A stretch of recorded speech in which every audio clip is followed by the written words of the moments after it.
Есінен танып қалған Джун тез оянған жоқ. Мәңгілік өмір сүру үшін адамдардан және олардың жүректерінен тамақ жасырып, бұрын соңды болмаған озбыр және этикаға жат қылмыстарыңызды қараңыз. Ол сондай ақ белгісіз ай патшалығының патшасын алдап, жасырып, бейкүнә адамдарды бейберекет өлтіріп, елге опасыздық жасау үшін жаумен сөз байласып, зұлымдық жасағаннан кейін таққа отырғанын айтты. Бұл қытайлық Синченді арзанға түсіру үшін өзін бірнеше ер кейіпкер ретінде көрсетіп жатыр.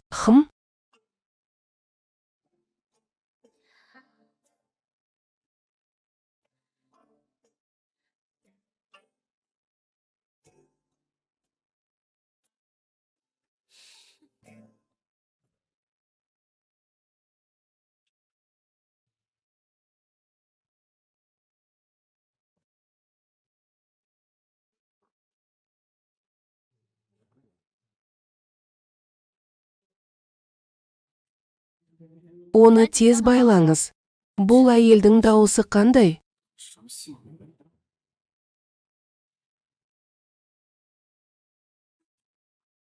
Оны тез байлаңыз. Бұл әйелдің дауысы таныс.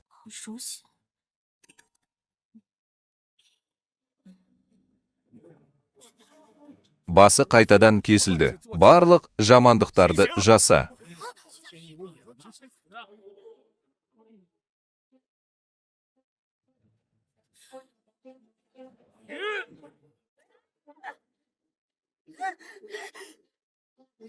Мен сені жібермеймін.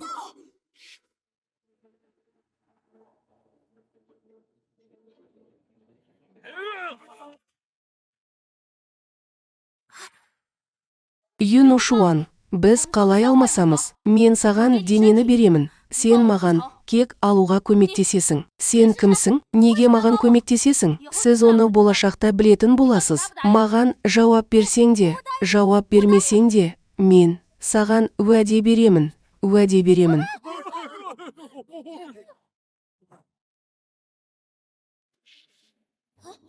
Жағдай қандай? Егер сіз жай ғана осында келсеңіз, сіз өлуге мәжбүр боласыз. Ал біреу өледі.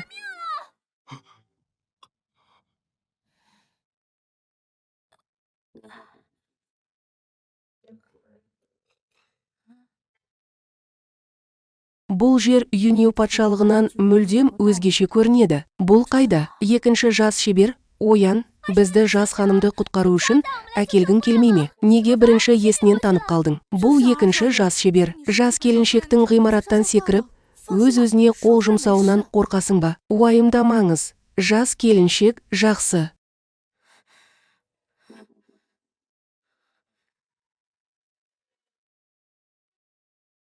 Осындай биік қабаттан құлағаннан кейін жас келіншек тіпті өлмеді. Гу Сауай апай, бұл бос жүргендерге арналмаған. Тостағанды тазалап болғаннан кейін еденді сүртуді ұмытпаңыз.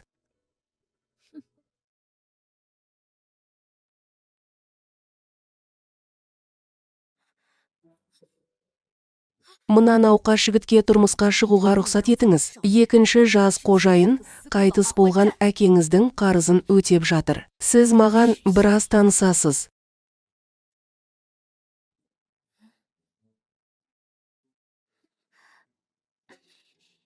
Бұл Гу отбасы бұдан ертерек болып шықты. Әке, сіз осында болғандықтан, мен сіз үшін шешім қабылдаймын.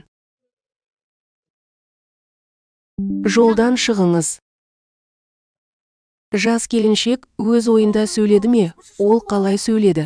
Үні өзгерді ме? Жас келіншек дәл қазір ауада айналып жүрді. Ол абдырап қалған болуы керек. Гу Сауай саған үйленгісі келмейтіндіктен, мен оны бүгін саған беремін. Сәлем.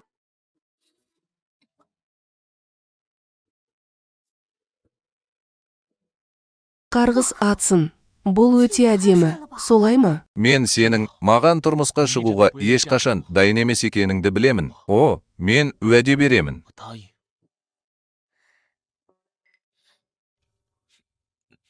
Бұл Гу Сағайдың үйленуі. Күйеуі сондай әдемі, солай ма? Менің гареміме ешкім тең келе алмайтыны өкінішті. Жоқ, мен бүгін ойымды өзгерттім. Енді сарайға қайтамын. Ал бүгін кешке үңгірге барамын.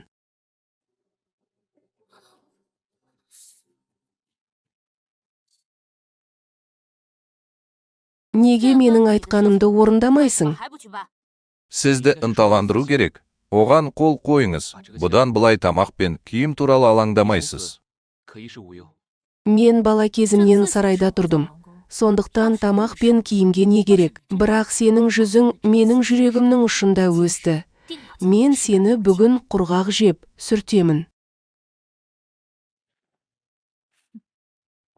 Мен саған бұл ақылға қонымсыз деп айттым. Енді бұл туралы айтпай ақ қояйын. Асығыңыз және іске кірісіңіз. Жарайды ма?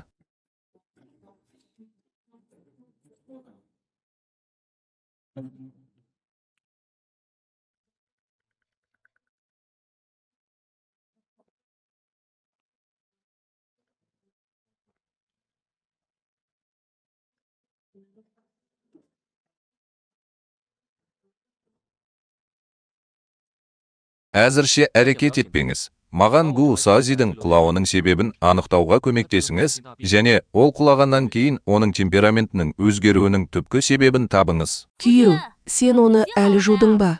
Мен бірден кетемін.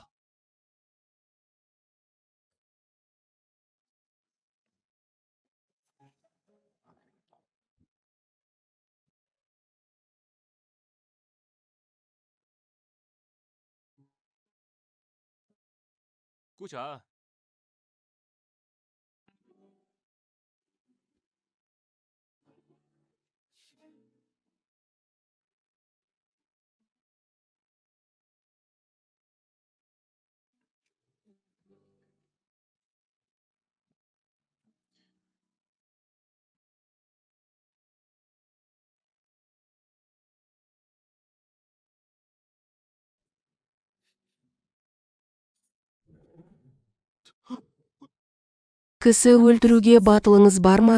Айтыңызшы, сіз қай елденсіз? Мен қаруланбағанмын. Мен қалай өлтіруші бола аламын? Сізде қару бар ма және менің қайда екенімді білу үшін іздейсіз бе?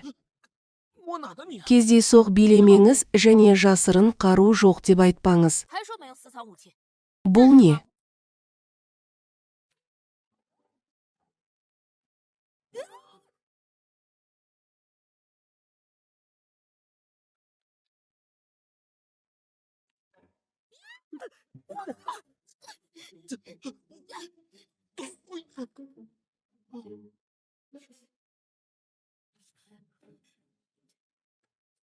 Бұл ер адамдар үшін артықшылық. Мен бүгін кешке сенімен жыныстық қатынасқа түскім келеді. Бірақ сен соншалықты тікелей бола алмайсың. Күзден кейінгі туған қала бұрынғыға қарағанда әлде қайда қызықты болып көрінеді. Бүгін кешке сенімен жыныстық қатынасқа түсу мен үшін кенеттен болды. Сізбен біз бұл туралы ұзақ мерзімді перспективада ойлана аламыз және бұл оның еркектік қасиеті атымның кек алу жоспарын кешіктіргенін көрсету керек. Бүгін кешке жазып қойыңыз. Оны ешкім білмейді.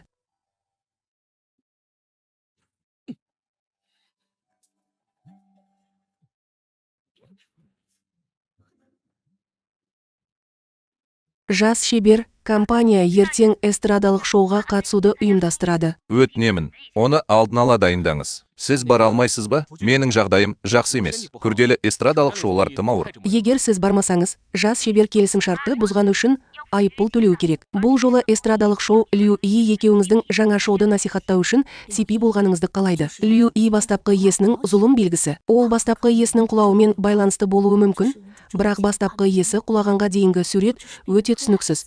Оны итеріп жіберді ме, әлде өз-өзіне қол жұмсады ма, білмеймін. Көмекші, әлгі жас шебер ертең барады. Уайымдамаңыз, жас келіншек, менің атым ассистент емес. Ассистент, ал менің тегім Чу. Ассистент, менің жасым нешеде? Ертеңгі эстрадалық шоуды көтере алмаймын ба деп қорқамын.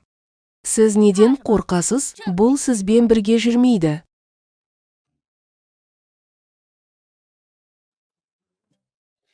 Кешіріңіз, жас шебер, мен бұл қолшатырды таңдауда қиындықтар болады деп ойламадым. Мен оны сен үшін сүртемін.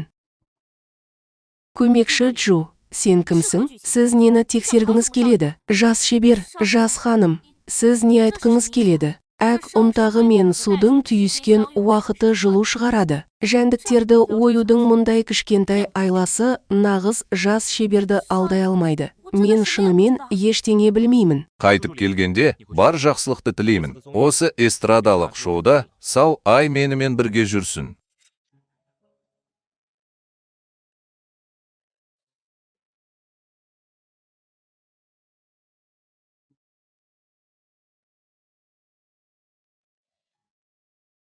Жас шебер, жағдай өзгерді.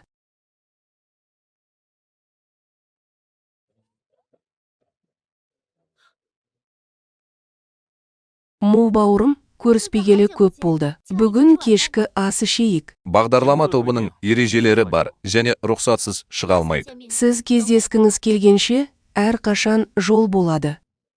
Егер сіз менің адамымды іздесеңіз, оны алуға батылыңыз бар. Бұл менің сыпырғы жұлдызды немере ағам болып шықты. Оны сыпырып тастады. Неге ол мұндай биік ғимаратта өлмеді? Сіздің бастапқы есіңіз көзі тірісінде көп қорлық көрген. Бүгін мен оны одан алып тастауым керек. Сен сондай ақымақсың. Әлі өлген жоқсың. Әрине, менің кезегім емес. Гу Сауан, сен ақ көзді қасқырсың. Мұнда беделді ойнауға батылсың. Бүгін мен сенің шын мәнінде кім екеніңді бәрі көргенін қалаймын. Сау Ай, сенің әкең қайтыс болғаннан кейін мен сені бір қолыммен тәрбиеледім. Бұл жеңіл өмірден гөрі жеңіл өмір жақсы деген сөз емес. Менің денсаулығым жақсы емес. Сондықтан мен сізден біраз ақша сұрадым және дәрігерге қаралғым келді. Сен мені қатты ұрдың. Күтпеген жерден сіз сондай адамсыз және миссис Мо Цзашау мұндай әрекетті жасады. Бұл Гу Сауайдан төмен. Бұл үлкен тобыр. Бүгін сіздің бетіңіз жоғалып кетті. Гу Сауай, бұл адам бұрын аянышты түрде сатқан. Содан кейін Гу Саукені аяушылықпен қорлаған. Гу Сауайдың бәрі бітті. Аузы айта алмады. Гу Сауайдың анасына жасаған қиянатына қараңыз. Гу Сауай, ол сенің анаң. Сіз оған мұны қалай істей аласыз? Бұл Гу Сауай, тек сенің жеке басыңда ізгіліктің жоқтығы. Күтпеген жерден күндіз сіз адамдарды ұруға батылсыз. Біріншіден, ол ер адам емес. Екіншіден, оның барлық жарақаттары жалған және ауыр.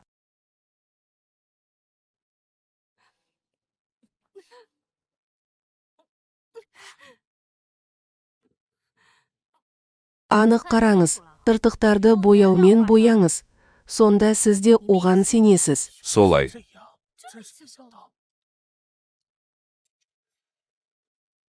Бұл Гу Сауайдың шынымен екі шеткасы бар. Бұл туралы айтпай ақ қояйық. Бұл олардың отбасылық ісі.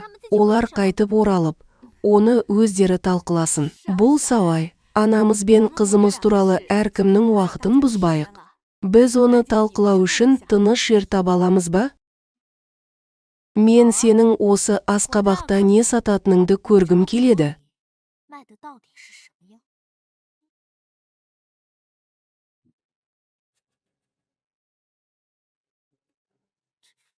Гу Сауай, мен сенен Му Цинфенге ақша сұрау үшін үйленуіңді өтіндім. Оны эстрадалық шоуға ертіп баруың үшін емес пе? Түлкінің құйрығы ашылғалы тұр.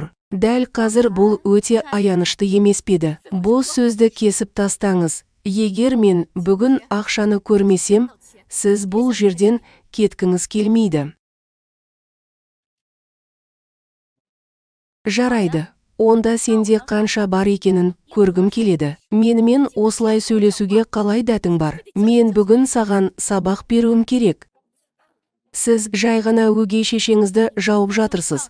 Сіз шынымен адамдарды ұрып соғуға және балаларға қамқорлық жасауға батылсыз ба? Сіз кері бұрылдыңыз. Бұл жағдайда мен қуанбаймын. Балалар, сендер кіресіңдер.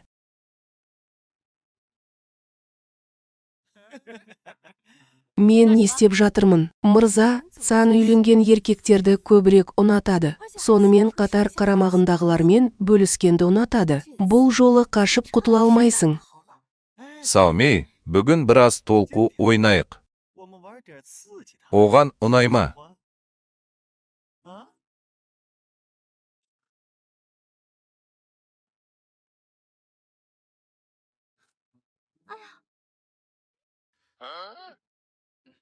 Екінші жас шебер компания сіздің кейіпкеріңіз үшін жаңа драманы насихаттау үшін Америка Құрама Штаттарын құтқаруды ұйымдастырды ма? Әйтпесе, сіз ақша жоғалтасыз. Сіз шынымен аңдып жүрсіз.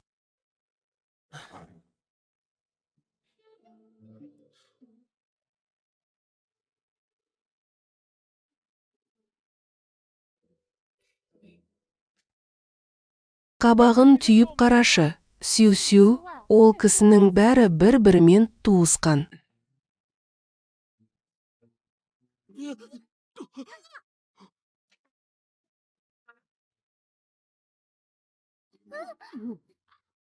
Бауырым, сен мені ренжіттің. Ха-ха-ха-ха, бәрің неге күлесіңдер? Кейінірек одан да қызықты нәрселер болады. Лю И, Гуансиді сатпа. Айтар сөзің болса, бәріңді Гу Сауай алдап кетті. Ол бетінде нақты сезімталдықты қалыптастырады. Бұл жолы эстрадалық шоуларға қатысу үшін ол шынымен де қарым-қатынаста болды. О, бұл өте қорқынышты. Гу Сауай, әлгі әлсіз әйел, мені жібере аласың ба? Егер сіз дәл қазір миллион алып, маған ақша бере алсаңыз, мен сізді жіберуді қарастыруы мүмкін. Мейлан, Гу Сауай бүгін саған миллион берсе де, мен оны бүгін жіберуді жоспарламаймын. Бүгін бұл күйеудің эстрадалық шоуларға қатысатын күні. Мен шынымен де қиындық тудырғым келмейді. Бұл жұмыс істейді деп ойлайсыз ба? Қалай болғанда да, сіз сияқты зұлым рухтар талғампаз жегіш емес. Мен бүгін өгей шешемді саған беремін. Сен мырза, оның бос сөзіне құлақ аспаңыз. Аяқталуға жақын. Мен жақын арада тікелей эфирге шығамын. Ал, мен бүгін Гу Сауайдың дәмін татып көрейін деп жатырмын. 11 маусымда сіз кездейсоқ тамақтана аласыз, бірақ кездейсоқ сөйлей алмайсыз. Мен бос сөз айтып отырған жоқпын. Ол қазір қонақ бөлмесінде қарым-қатынаста. Егер сенбесеңіз, одан үлкен экран сұраңыз. Жең, бұл қалай болуы мүмкін? Әлбетте.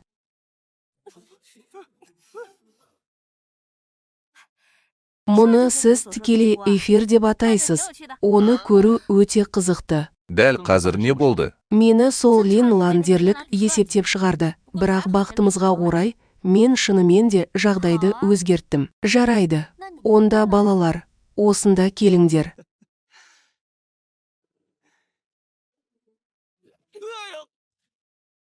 Сіз есеңгіреп, не істеп жатырсыз? Оны мен үшін ұстаңыз. Ол.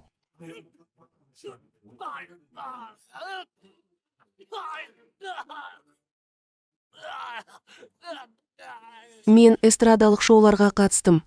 Лю апайға CP тобымен қалай трюк жасауға болады. Шындығында, режиссер Ченді бұзғаны үшін екінші жас шеберді толығымен кінәлауға болмайды. Бұл мәселе дәлелденді. Мен күйеуім үшін жауапкершілікті өз мойныма аламын. Ештеңе айтпаңыз. Өтемақы 5 миллионды құрайды.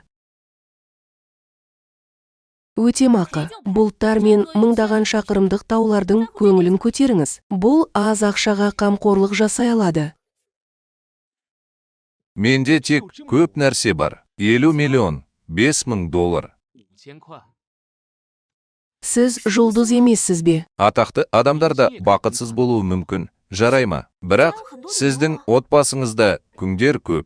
Олардың барлығы маған тегін қызмет етеді. Бұлайша айтайын, олардың келбеті сұмдық.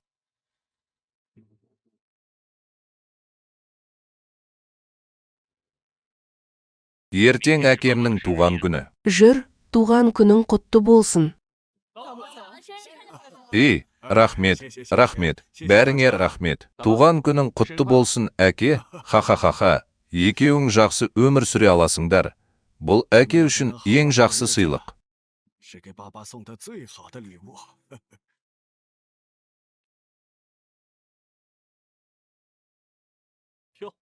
Бұл менің қоқысы ағам емес пе?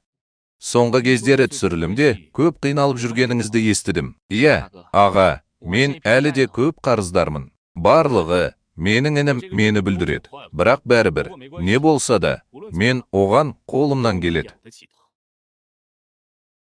Қиындықтағы шындықты көрген Му Чен-чен бұл жолы Му Цинфенге міндетті түрде көмектеседі. Бұл Му Цин, сіз мұны айтқан жоқсыз ба? Інісін тәрбиелей алатын үлкен ағасы шынымен де үлкен аға болуға лайық.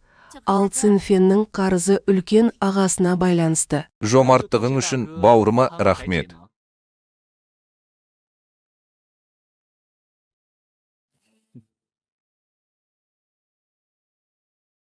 Цинфен, Гу Сауай қалай күтіп, көре алады.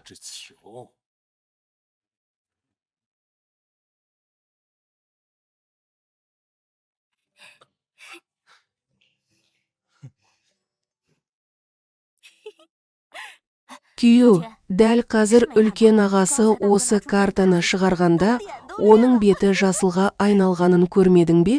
О, бұл әлі де керемет. Адамдардың жүрегін қалай басқаруға болатынын біліңіз.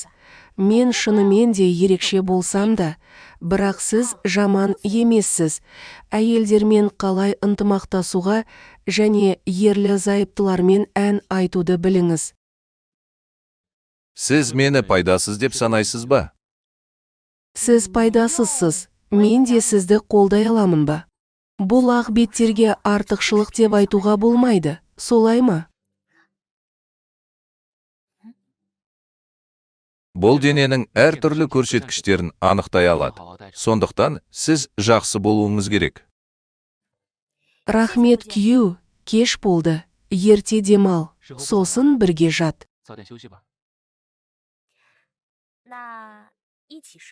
Күйеуі мен әйелі.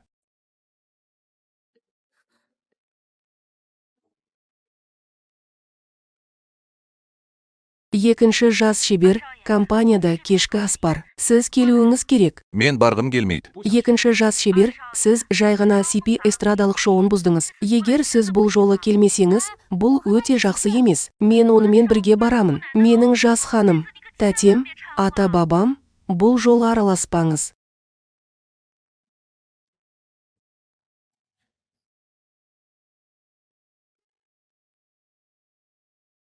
Мен Юнью елінде не болып жатқанын білмеймін.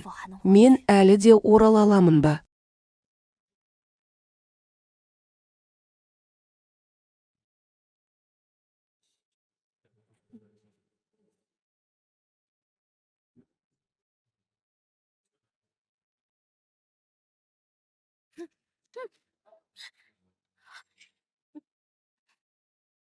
Сен не істеп жатырсың? Сіз мұны жақсы білесіз. Мен сіздің су шынаяқыңызда шеміршекті өлімге дейін ғана іше аламын. Енді сен дәрменсізсің. Ха-ха-ха-ха, неге сахнаға шыға алмайсың?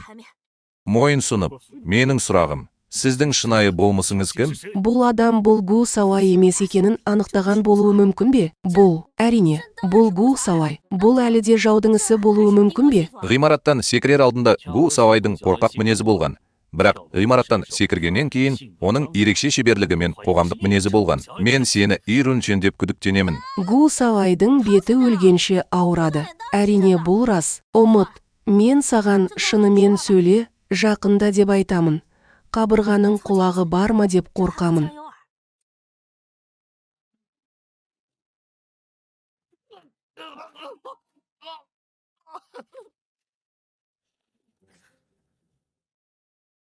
Сіз жекпе-жек өнерін білесіз. Егер сіз тіпті судағы дәрі-дәрмекті көрсете алмасаңыз, онда мені мыңдаған үй шаруашылықтары өлтірер еді. Бұл жолы мен кімнің есептеп жатқанын көріп, өзімді баурап алғандай кейіп таныттым. Сіз кейіп танытып жатқаныңыз белгілі болды. Сондықтан асығыңыз да бастыққа қоңырау шалыңыз. Мен саған көнбеймін. Бұл сияны ең жек көреді. Неге оны тұншықтырып өлтірмейсің?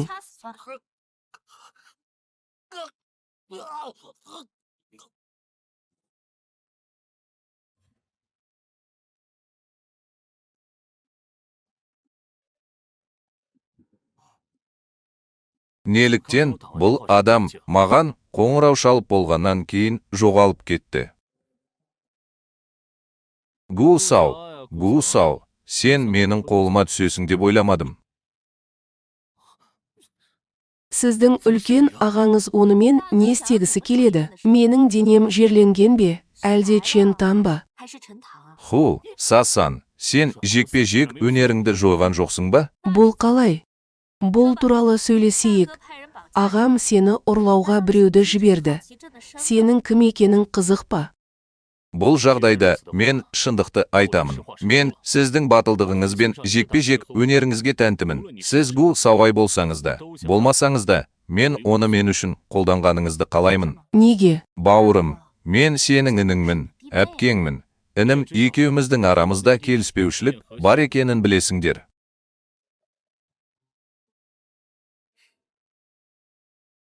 Кез келген нөмірді өзіңіз толтырыңыз. Ағам, екеуміздің арамызда келіспеушілік бар.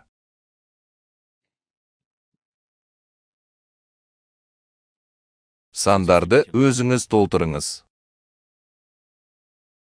Бұл ақша жақсы нәрсе, бірақ ол сырттан емес.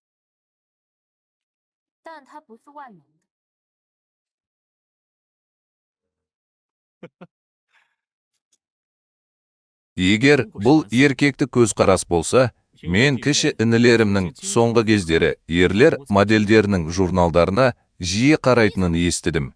Неге сонша ыстықсың? Мен мұның дұрыс екенін білемін. Сондықтан мен бұл қоқыстан сізге екінші жан қолшатырын дайындауды өтіндім. Ол суда ақау бар. Күтпеген жерден мен бәріне дайынмын. Сен келме, мен сен үшін алаңдамаймын. Мен әпкемнің ыңғайсыз екенін білемін, сондықтан бұл туралы айтудың қажеті жоқ. Бұл бейнебаян арқылы болашақта мені мойынсұнушылықпен тыңдамайсыңдар деп ойлаймын.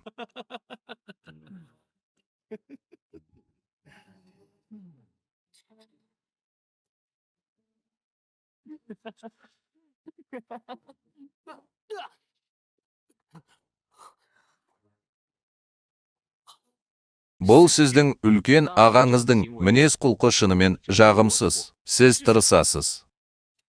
Мен оның күйеуімін. Сен неге осындасың?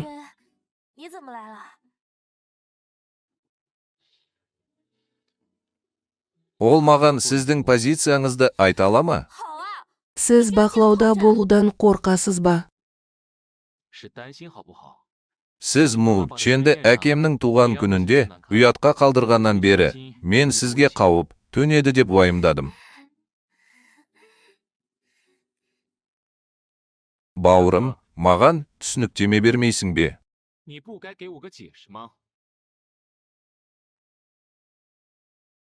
Бауырым, маған түсініктеме бермейсің бе?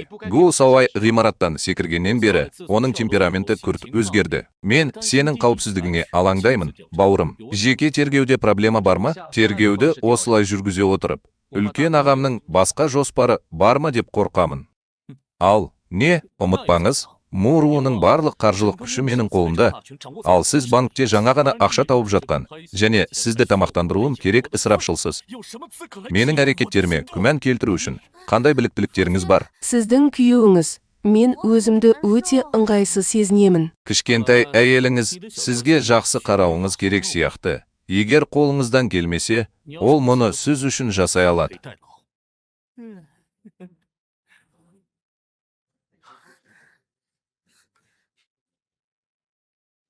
Мен сенмін деп ойлайсың ба? Сіздің ханым.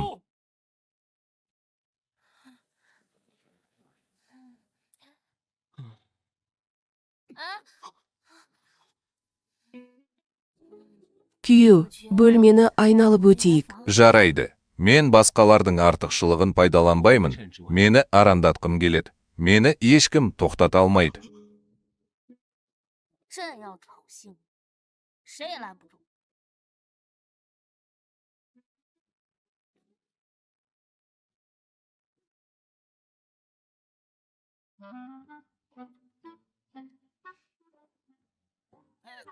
嗯。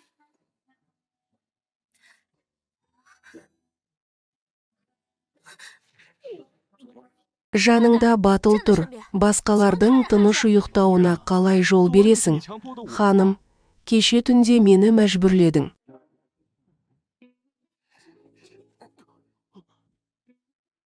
Мен сені бүлдіргім келеді. Мені ешкім тоқтата алмайды.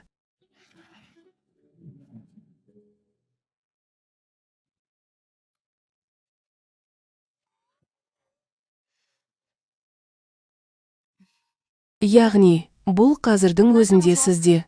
朕已经与你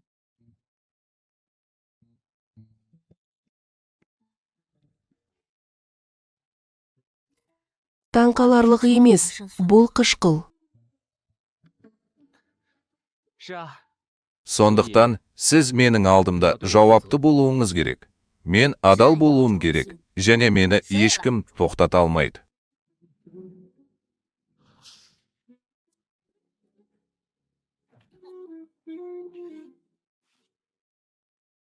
Сонда менің жақсылығым неге сәтсіз болды? Ешқандай әсер жоқ па? Олай болса, уайымдамаңыз. Мен сіздің алдыңызда жауап беремін. Бірақ алдымен бір нәрсені істеуім керек. Жүр, мені не іздеп жүрсің? Гу Сауайдың психикалық ауруына байланысты Ши ағамен айналысуға тура келетіні белгілі болды. Солай емес пе? Неліктен бұл Му Цинфеннің саусағындай жақсы емес? Әрине, мен шындықты білгім келеді. Сіз дәл сізді ұнатқандықтан және Му Цинфенге тұрмысқа шыққысы келмегендіктен, ол осы жерден секіріп түсіп, өз-өзіне қол жұмсады деп айттыңыз. Иә, ештеңе жоқ. Тіпті есіңде жоқ па? Өтінемін, түпнұсқа ұстаз. Сіздің денеңіз маған осы эмоцияны берді.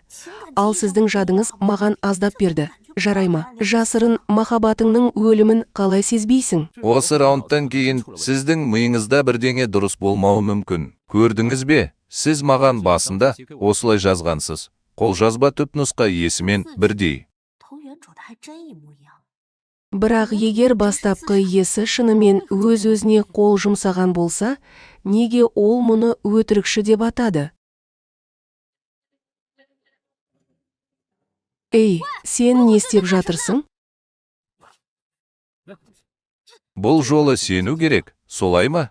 Му Цзашау ханым ағасына деген жасырын сүйіспеншілігінің кесірінен өз-өзіне қол жұмсады деген қауесет бар. Бұл құпия датада, үлкен ағасы одан да арғы атасы. Оған жала жабуға кім батылы барады? Қараңызшы, сіз оны танымайсыз ба, және оны азаптайсыз ба? Мен саған сенемін. Неге?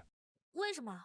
Сен менің әйелімсің. Әрине сенемін. Түпнұсқа иесі соншалықты бақытты. Сіз не сұрайсыз? Бұл да жұмыс демейді. Олардың жала жабуы сізге де жақсы емес. Мен оларды әлі де қуып жетуім керек. Бірақ, сіз бұл үшін абайсыз және қауіпсізсіз. Қандай абайсыздық? Менің ойымша, сен қорқақсың және бір нәрседен қорқасың.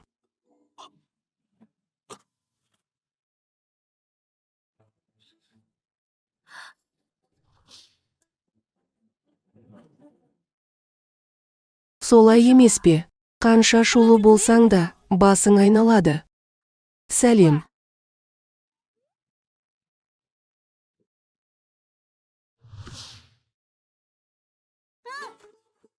Жарайсың, сен осылай шабуылдайсың.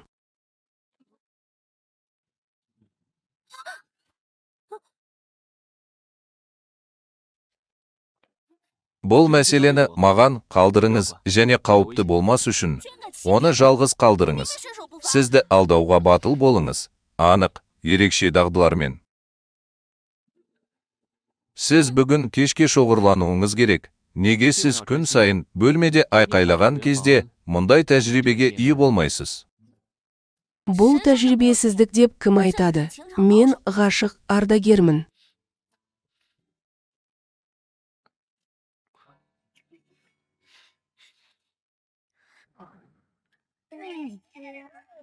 Күйеуі алдымен ұлы мәртебеліге жамандық жасап, соған барды.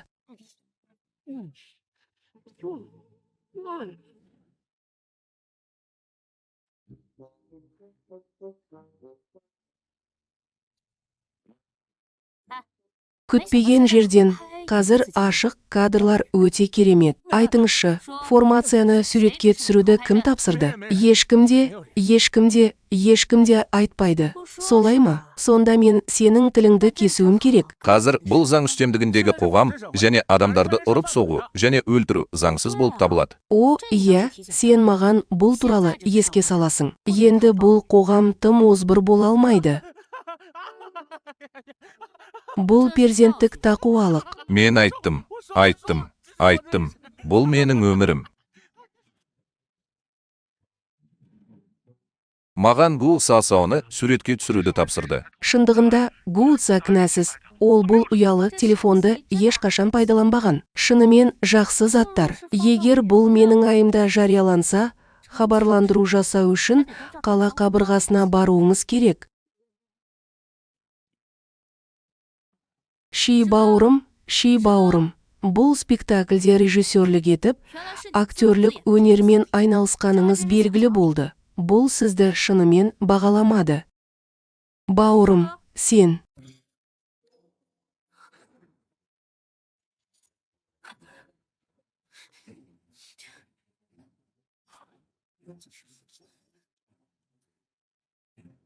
Жақын жерде жүгірген адам жоғалып кетті.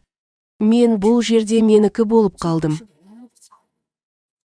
Ой, Мулса Шау ханымды мұнда не әкеледі? Льюи, абдырап қалғандай кейіп танытпа. Сенен сұрайын, мен ғимараттан құладым ба? Ағам өлтірілді ме? Оның саған еш қатысы жоқ па?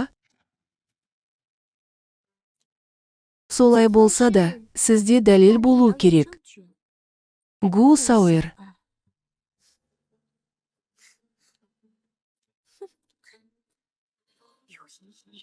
Тек күте тұрыңыз.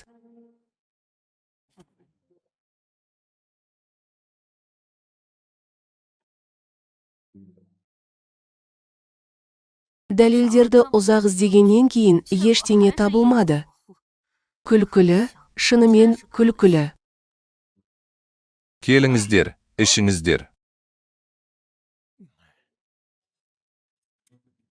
Қараңызшы, ха-ха-ха-ха-ха.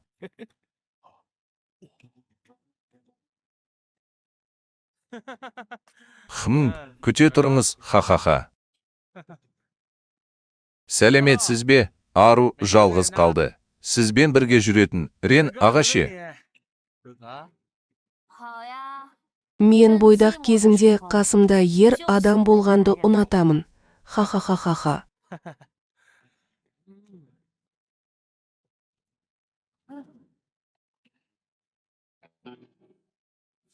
Мен сенімен бірге жүрсем, қалай болады? Бұл менің күйеуім болып шықты. Мені қайда барсаң да табаласың. Мұны ұмытпаңыз.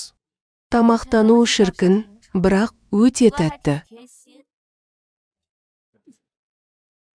Баяулаңыз, бала, қыздарды алып кетуге назар аударыңыз. Алдымен қызмет етіңіз. Сен түсінесің бе? Ол менің әйелім. Бах, айтшы. Ол мұны сені қызды көндіру үшін пайдаланды. Мен бүгін ойнаймын, ағай. Жарайды. Бұл біреудің жер сілкінісі кезінде бірінші рет төбелесуі. Қызықты, шынымен де қызықты. Гу Сау, сен Дим Сунды қалай өсіресің?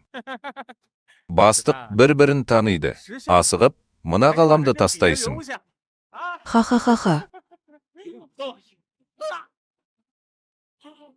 Ой, қарғыс атсын. Мына баланы мүгедек ет. Мен бүгін өлгенше ойнаймын.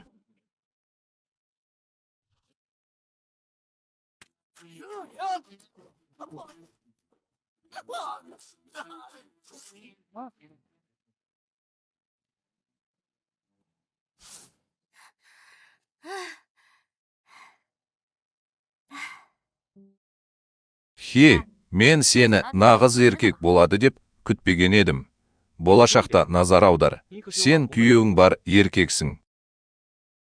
Шындығында бұл соншалықты нәпсі құмарлық емес. Менің нағыз әкем Ван Инцзюн өз ісіне берілген және дана, және шынымен де әлемдегі барлық келбетті еркектерді жақсы адамдар деп санайды. Дәл солай. Мен Лау Гузонгтың көзі тірісінде осылай жасағанын естідім. Бірақ келбетті еркектердің бәрі бірдей жақсы адамдар емес. Қандай антиквариат. Менің әкем Юньюэ патшалығының патшасы.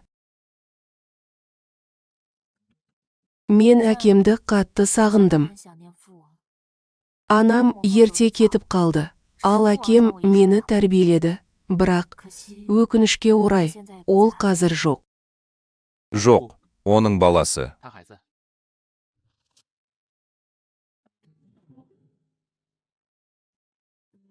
Мына көптеген жұлдыздарға қараңызшы. 诸亮， Бұл сенің әкең күліп тұр. Ол сенімен үнсіз бірге болды.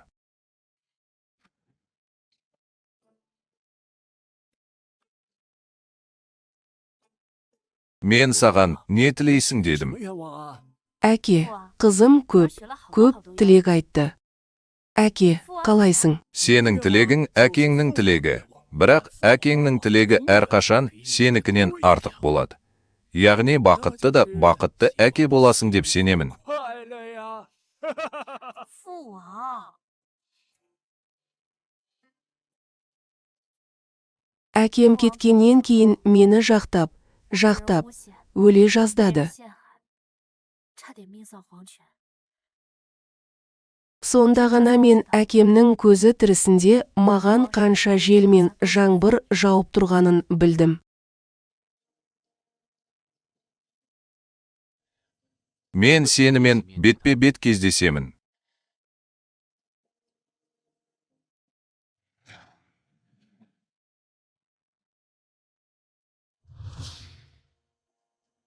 Му Цинфен, тағзым етейік.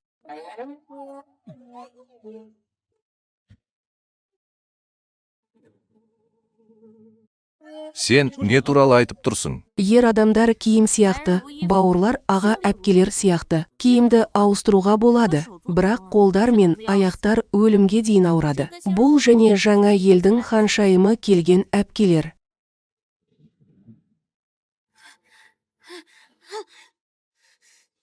Менің әкем сияқты сымбатты қыз да өлім жазасына кесіле ме? 被处死吗？ Ол Сингуо ханшайымы Син Сауран, ал оның алдында Сингуо тұр.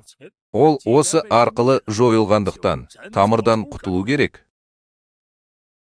Мәртебелі Юнью патшалығының халқы обаның құрсауында қалды. Менің сені жіберетін бірдеңем бар. Мен келіспеймін. Неге маған көмектесіп жатырсың? Мен сізге өмір сүрудің жолын табу үшін іргетасыңызды тұрақтандыруға көмектесемін. Әке, мен болашақ қиыншылықтардан сақ болу үшін осы Сауран фамилиясын қалдырғым келеді. Әке, олай етпейтініне сенемін.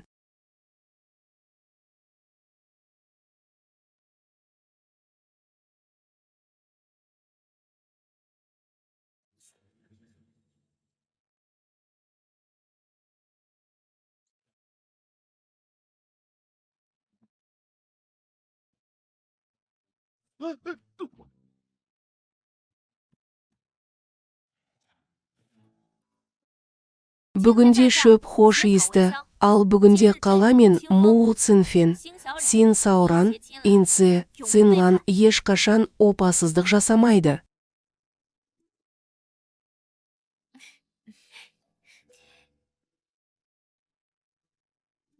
Міне, ол сізге арналған.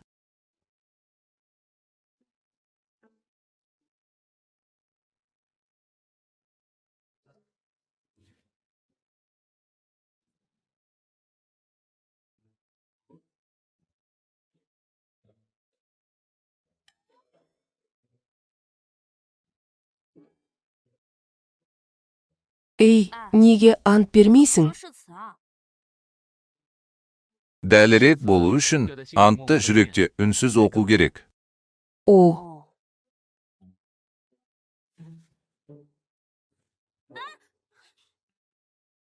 Сен Саған не болды? Кешіріңіз, мен әлі мас емес сияқтымын. 好像还没过。 Иджи Цзинланның бұл сөздері мас сөздер. Ер адамдар киім сияқты, бауырлар бауырластар сияқты, бірақ неге кейде бауырластарды киім ретінде кимеске?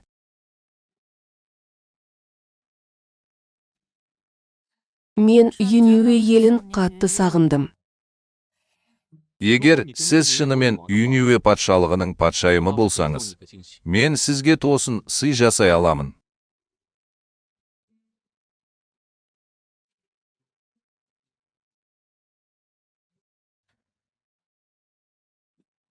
Сіз өлім жазасына кесілген күні аспанда екі жарық сақинасын көргеніңізді айттыңыз. Мен мұны өте анық есімде сақтаймын.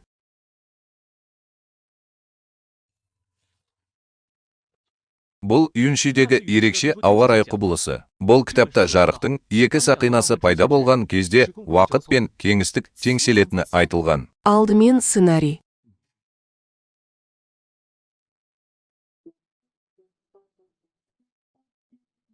Ей, бұл әдіс жұмыс істемесе ше? 不通怎么办？ Жарайды. Тек құтқару залын ломбардқа бер. Сонда біз банджиге секіреміз. Сіз шынымен қорықпайсыз ба?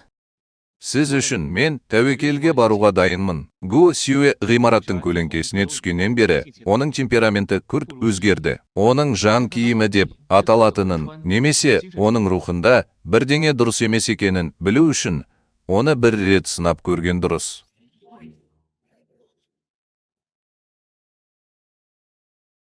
Күйеу, біз шынымен қайттық.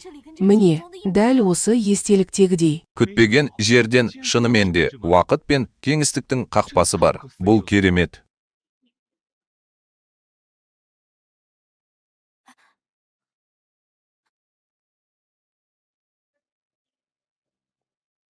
Мына үлкен аға, екеуіңіздің осында жаңадан келгеніңізді қалайсыз ба? Қазір әулетті регент Син Сауран басқарады. Анда-санда бір топ сұлу жігіттерді іздейді. Жоқ, Сауран ондай адам емес. Сөйлесуді тоқтатыңыз, тез жүріңіз.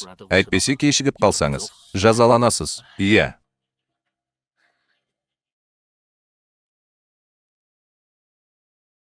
Жағдай оптимистік емес сияқты. Жоқ, Сауран менің ең жақын досым. Егер ол менің қайтып келгенімді білсе, ол өте бақытты болар еді. Барыңыз.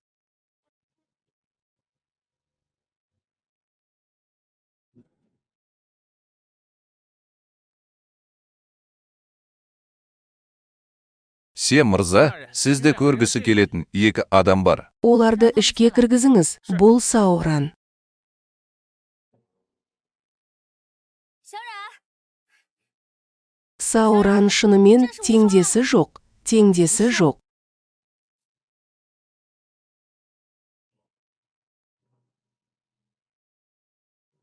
Вушуан Бо Ванг сәл ұқсайды, бірақ мен сенің Ушуан Сауран екеніне қалай сенемін? 是无双。小冉， Біз ғибадат еткен күн түнде болды. Аспанда жұлдыздар жарқырап тұрды. Ал сенің қолыңда кейіпкер мені көтерді. Бұл шынымен де Ушуан кедің. 真的是无双。 Сіздің басыңыз кесілген жоқ па? Оны қалай қайтаруға болады? О, бұл ұзақ әңгіме. Бұл туралы кейінірек сөйлесейік. Айтпақшы, Сауран, мынау жиектелген. Қаланы кім жақтағанын білдің бе? Сонымен қатар, Юньюэдегі қазіргі жағдай қандай? Сіз өлім жазасына кесілгеннен бері әулет дүрбелеңге түсті. Мен не істерімді білмеймін. Кейбір сарай қызметкерлері жағдайды тұрақтандыру үшін регентті қабылдауға кеңес берді. Бұл жаңалық сіз үшін. Енді сен қайтып келсең, осының бәрін саған қайтарамын дедім. 都交回。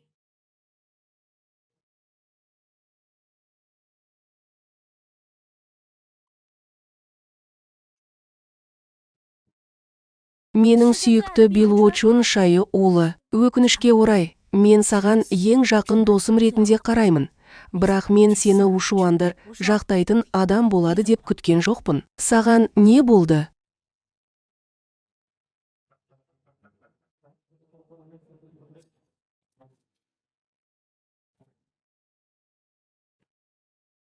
Олай болса, мен ішке кіріп, патшайым болып көрінетін, бұл қол тигізбейтін адамды алып тастап, әлемге оны дереу өлім жазасына кесуді айтудың қажеті жоқ. Иә,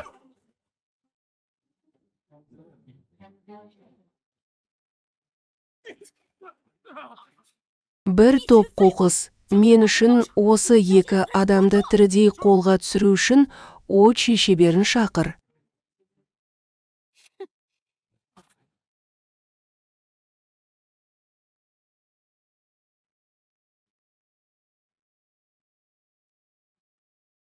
Осы күнге дейін мен жаңа қудалаудың есептелетініне әлі сенбеймін. енді екі мүмкіндік бар. Бірі, сен Сауран, сені өзін патшайым етіп көрсетіп жатырмын деп ойлайды.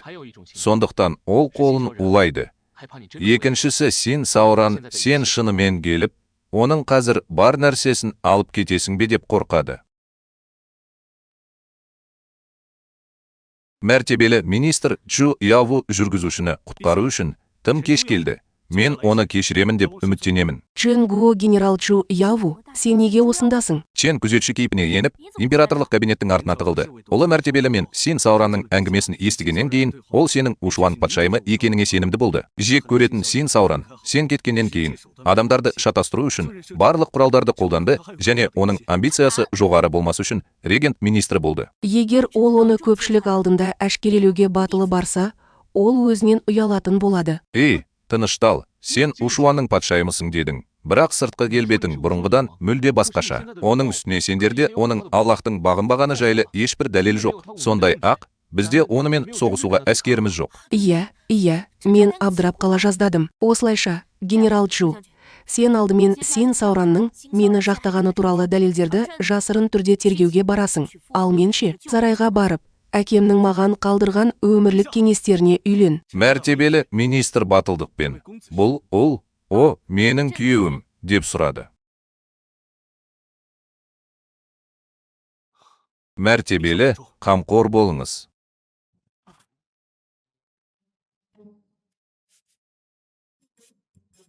Кім? Қаланың төсегі, қаланың адамы. 真的男人， Сауран, күндіз саған келсек, 再见。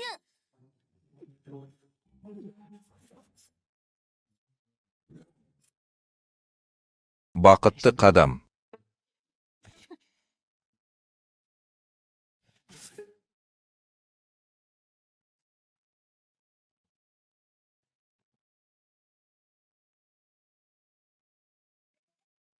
Мастер, сен уақытыңызды жақсы өткізіңіз. 你过了。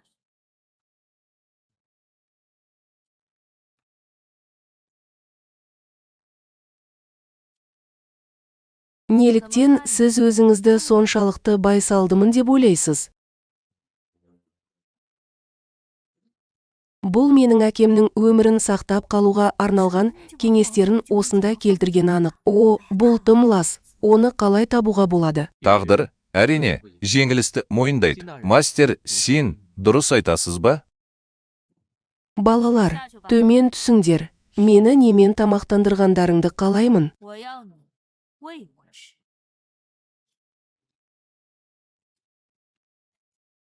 什么动静？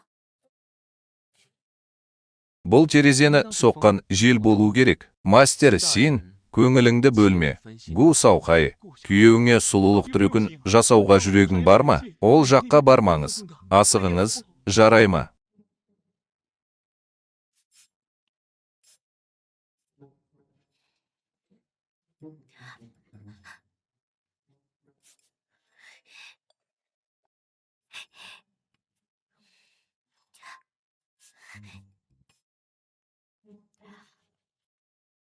Кім сонша батыл?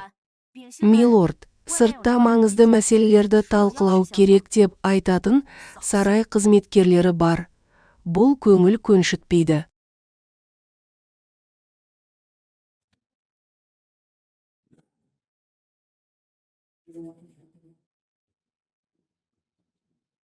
Тоқта, менің рұқсатымсыз ішкі бөлме ешқашан сарайға рұқсатсыз кірмейді. 内侍从不擅自进入寝宫。 Мастер Син, жағдай ерекше ме? Сіз бұрылып, батыл келесіз бе? Өлтірушілер бар. Мәртебелі, қазір жағдай өте өзекті. Сіз асығып, Юньюэ елінен кетесіз. Оларды тоқтатайық. Жоқ, бұл сізді жалғыз қалдыра алмайды. Мәртебелі, тез бар. Менің Циншаным, сенің отынсыз қайтуыңды күтіп отыр. Жоқ, қауіпсіздікті қамтамасыз ету үшін Нью-Йорктен кету керек. Көп ойланбастан, біз әлі де келіп кете аламыз.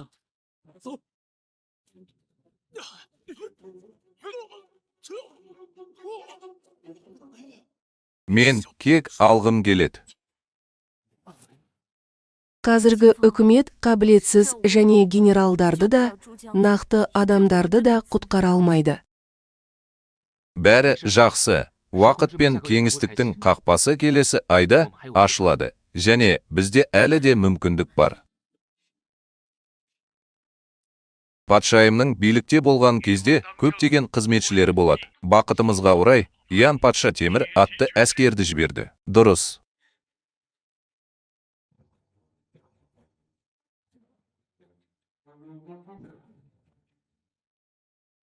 Му бауырым соңғы кездері Гу Сауанмен үнемі араласып жүрді. Гу Сауан, қаншық, мен сені ешқашан жібермеймін. Сенің беделіңді түсіріп, сыртқа шыққаныңды қалаймын. Му Цзаму ағамыздың күтуда жаңа пьесасы бар. Режиссер сізді өте жоғары бағалайды, және оны көруге мүмкіндік беру керек. Бұл өмірде бір рет болатын мүмкіндік. Сіз оны сынап көруіңіз керек. Иә, мен ол жерде біраз уақыттан кейін боламын.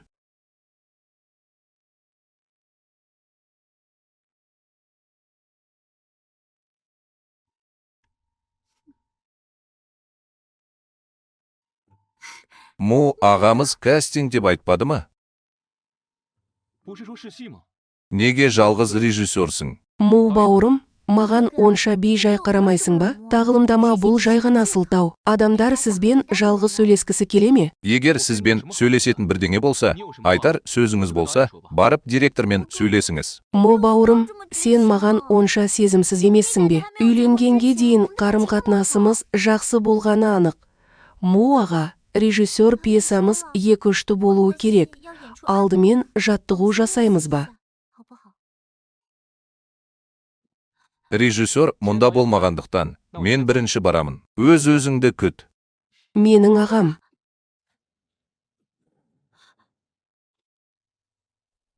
Мендік. Гу Сауан.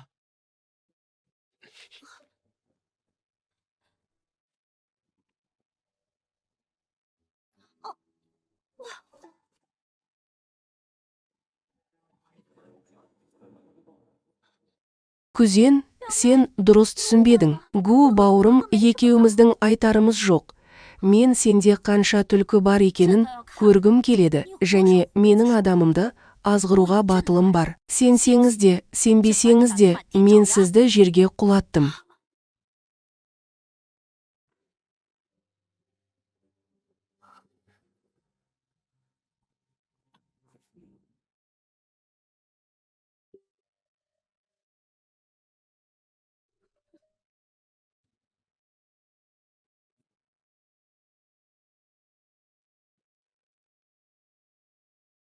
Өзіңіз қараңыз. Ыстық іздеу Му Цинфен, Динглю Ехуи, Лю Ии. Гу Сауай ақылды адам көшені ұрсады. Режиссер Чен, біз тек сценарийді талқылап жатырмыз. Сценарийді талқылаңыз.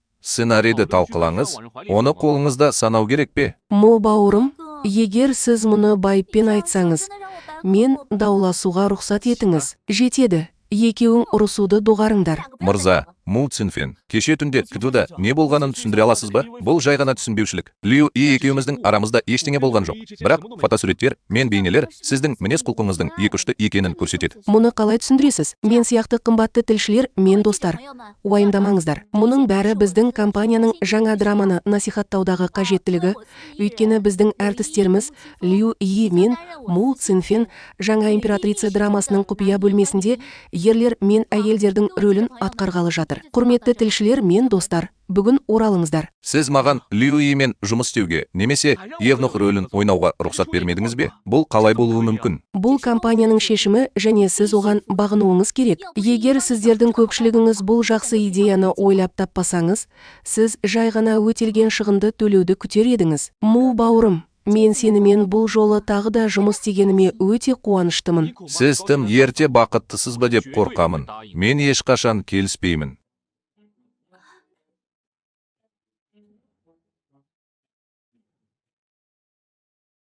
Шалбарды әкел.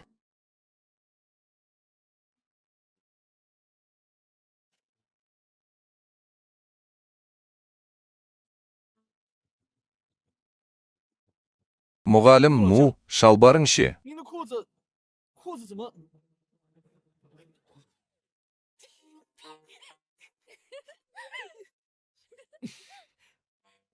你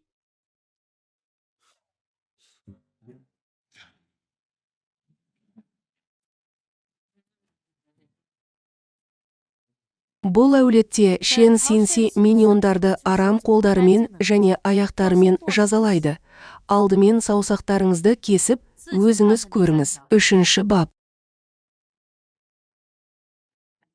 Ал сіз сияқты қайнатылған миньон баяғыда сауанға қарсы кек қайтаруы керек еді. 为了报复。小安， Ол жай ғана көмекші, әлі де жаңадан келген, надан және надан.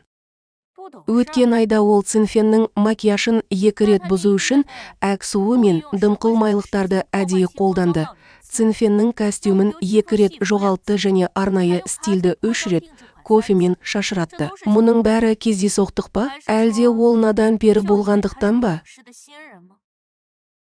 Мен барлығынан мен үшін куәлік етулерін сұраймын. Көмекші жұмыс қабілеттілігіне байланысты менің көмекшім болып қала беруге жарамайды. Мен мисс Гудан келесі жұмысқа кірісуін сұрағым келеді. Мәртебелі сондай дана.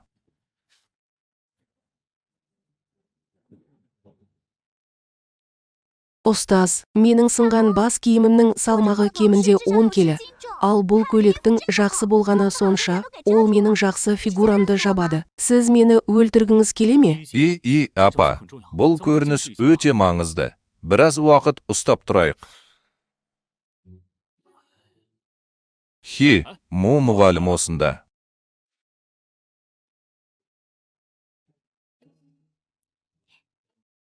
Бірде құпия бөлменің жермен 38-ші ойынында адамдар өлгісі келмейді. 人家不想死。 Мына арқан шаршады, қатты ауырады.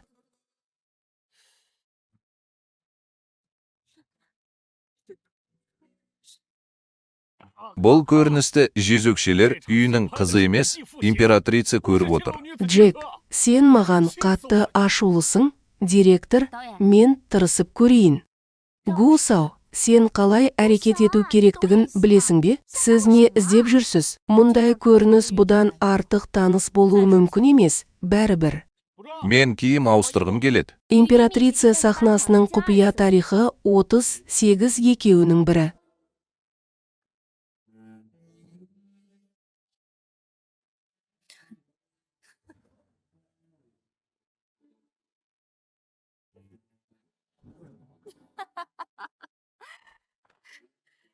Мен өмірімде осы дүниеге лайықпын. Мен сені ғана жек көремін.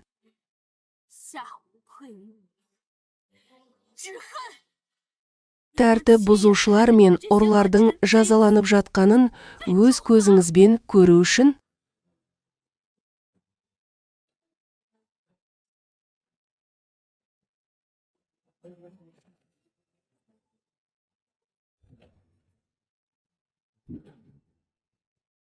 Керемет. 太好了！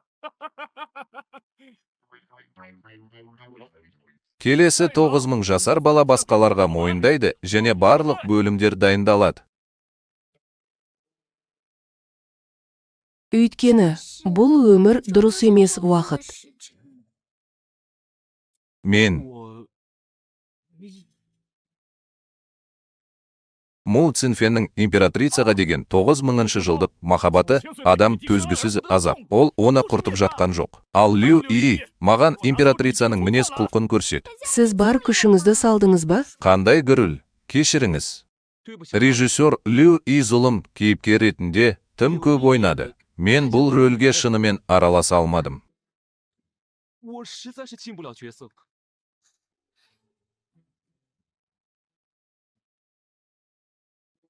Солай емес пе, қымбатты бауырым, сен тіпті евнухты ойнай алмайсың. Барлығы, бұл жол қозғалысының жұлдызы деп аталады. Ол шынымен алтын және нефрит, және ол қираған. Директор, көрейін. 让我试试吧。 Гу Сауан, сен не жындысың? Ол тырыссын.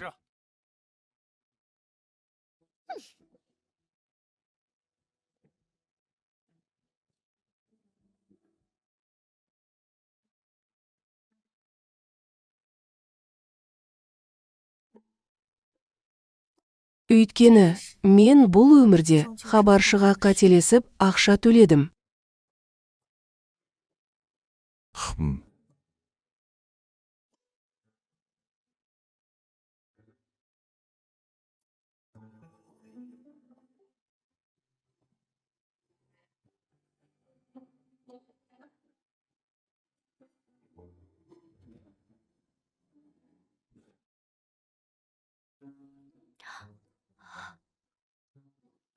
Керемет, керемет актерлік шеберлік.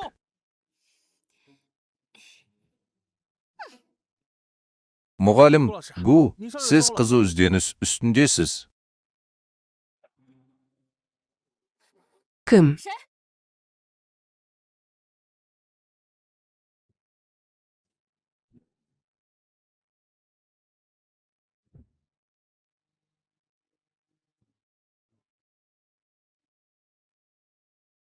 Ол қайда бара жатыр?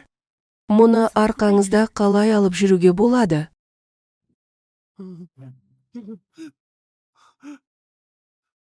Жас шебер. Адамдар екінші жас шеберді әкелді.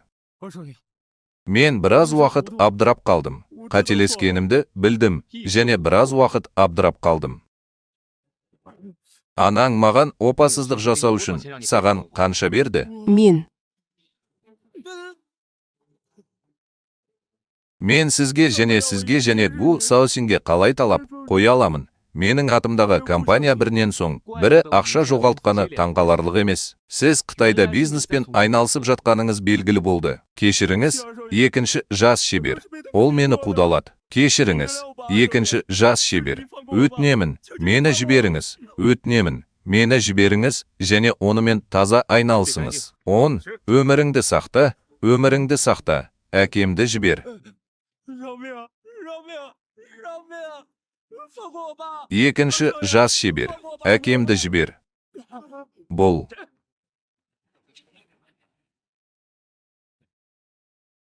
Тоқта, егер сен оны тоқтатсаң, бұл ұят емес. Тоқта, бұл сенің күйеуің. Сен қандай адамсың? 是你。 夫君，你到底是什么样的人？ Сіз менің соңымнан ермеуіңіз керек еді. Сен менің күйеуімсің. Мен көре алмайтын нәрсе бар ма? Менің әлсіздігім, мен ауруымның бәрі жалған. Сонымен, соңғы 6 айда сіздің кенеттен асқазан ауруыңыз және кенеттен естен тануыңыз Му Цинши үшін маңызды рөл атқарды. Дұрыс, дәрігер менікі. Ол ауырып қалғандай кейіп танытқан сайын, 3 күн бойы қырағылығын жоғалтқан. Бұл өткен айда болған жол апаты. Дәл солай, тежегіш жүйесін Му адамдары жасаған. Му әрқашан менен құтылғысы келетін. Мен оның қырағылығын тек босқа кеткендей етіп көрсету арқылы азайта аламын. Енді сіз шындықты білетін болсаңыз, мен сізге не істеймін деп ойлайсыз? Күйеу, сен мені өлтірмейсің ғой, солай ма? Сені өлтір. Егер мен сені өлтіргім келсе, мен сенің осы уақытқа дейін қашуыңа жол бермеймін. Му Цин жібермейді, сені де жібермейді. Бізде бір ғана таңдау бар. Алдымен осы жердегі мәселені шешіп, содан кейін сол жердегі мәселені шешу үшін толығай алқабына ораламыз ба? Бұл сізге уәде береді деп ойлайсыз ба?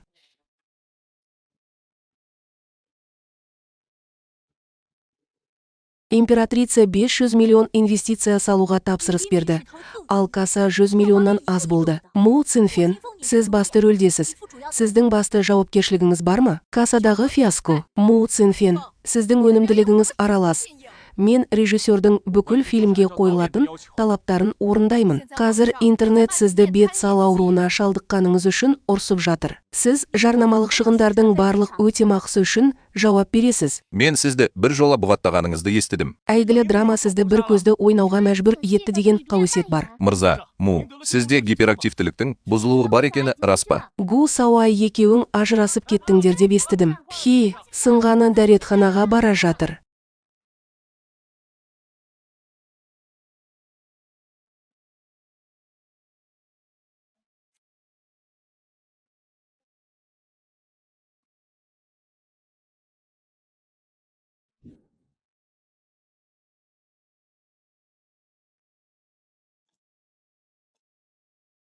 Мұны түсіндіріңіз. Кешіріңіз, бұл апат болды. 当是个意外。 Ма Цинфен, ұмытпа, сен отбасылық адамсың. Неліктен ұлы мәртебелі патшайымның сансыз еркек үй жануарлары болуы мүмкін. Сондықтан мен түнде жын-перілермен кездесе алмаймын. Му Цинфен, мен сені ондай адам болады деп күтпеген едім. Сіз мені қатты ренжіттіңіз.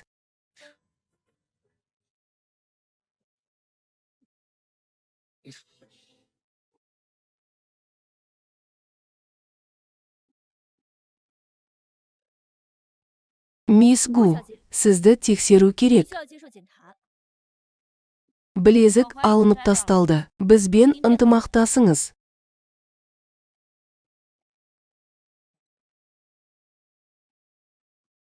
Кіріңіз. 请进。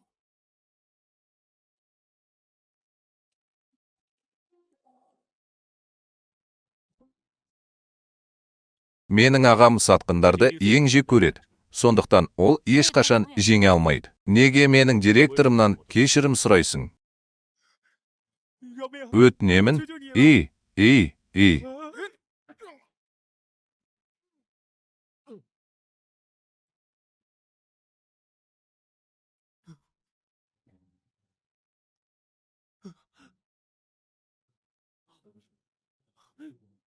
Асығыңыз және кетіңіз. Рахмет, рахмет, рахмет. 谢谢。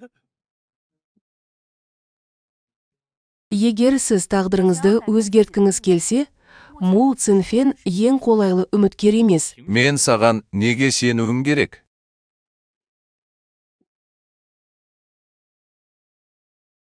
Оның компьютерінде сіздің қысқа сатылым тобыңыздың дәлелі бар ма?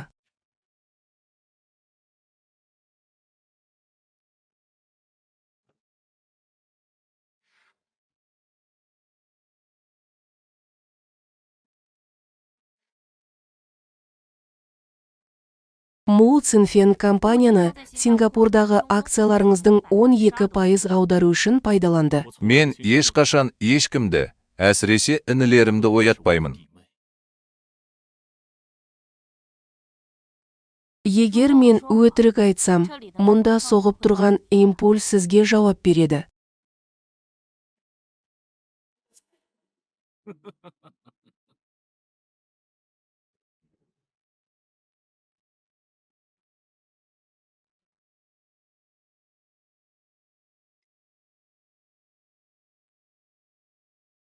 Режиссер Гу бүгін Му мырзаның мүмкіндігінің арқасында шынымен жарқырап 那 тұр. 还得多亏了穆总给机会啊。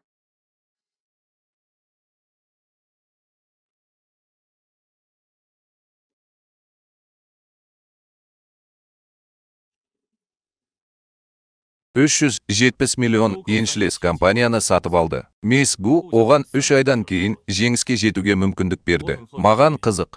Мисс Гу, сіз қаржы бөліміне қандай экстази сорпасын іліп қойдыңыз? Мен 17 жасымда Гудың отбасы менің Қытай операсына қабылдау хатымды жыртып тастады. Олар актерлердің мейірімсіз екенін айтады. Сондықтан бухгалтерлік есепті үйренген дұрыс. Қантаке. Сонымен, сіз менің пышағымды адамдарды өлтіру үшін қарызға алғыңыз келе ме? Бу отбасы сіздің бу отбасымен қарым-қатынас жасау үшін олар үйрететін бизнес әдістерін қолданатыныңызды біле ме? Мырза, мо, сіз дұрыс түсінбедіңіз. Білсем, не істей аламын. Білмесем, не істей аламын. Мен қазір сенің қол астыңдамын. Ағаңа келсек, шынайылығына сай өмір сүре алмағандар 10 мың күміс инені азырақ жұтады. 1 сағаттан кейін кеңсеге күміс инені әкелуді ұмытпаңыз. 记得带果蝇针哦。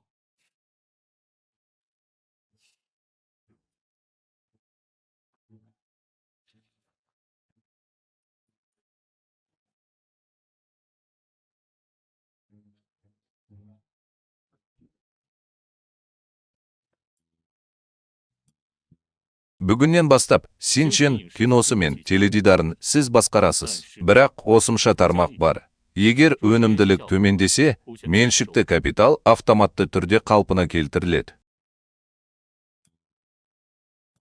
Мен жаңа жоспар дайындадым. Мен сізді таңғалдырамын.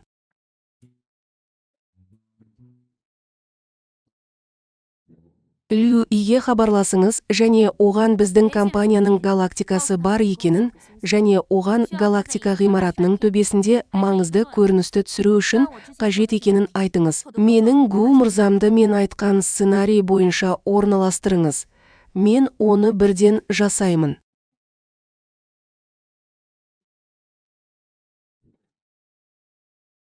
Көздің 37-ші сахнасында алғаш рет мұғалім Лю біраз уақыттан кейін бұл жаза екенін, бірақ сценарийге қызығушылық жоқ екенін айтып, жолдарды алады. Сондықтан мен сізге қалағаныңызды ойнауға рұқсат етемін. Және менің барлық дайындықтарымды тыңдаңыз. Сіз жазасыз. 这就是报应。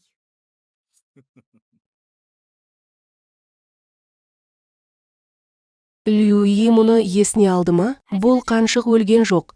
Айтыңызшы, бұл оның поэзияға деген құштарлығынан және махаббат үшін өз-өзіне қол жұмсауынан болды. Неліктен бұл бар?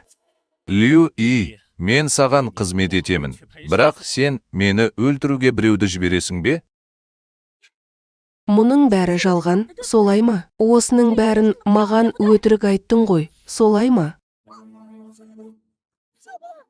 Мағыналы ма? Егер сен шындықты айтсаң, мен сені құтқарамын. Бұл менмін. Мен сенің туған қалаңды қызғанамын. Сондықтан мен саған айттым. Сен осының бәрін басқарып, әрекет еткеніңді айттым. Маған өтірік айтқаным үшін кешірім сұраймын деген қауесет қалай пайда болды? Ендеше көрейік. Мұның бәрін ол бекер жасайды.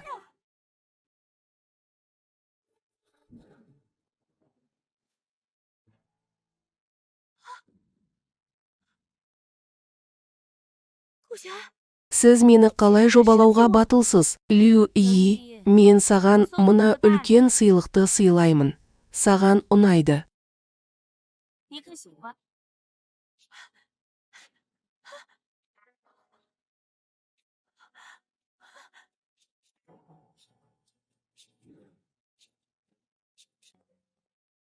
Айтыңызшы, сіз бұл зұлым әйелді жақсы сезіне алмайсыз.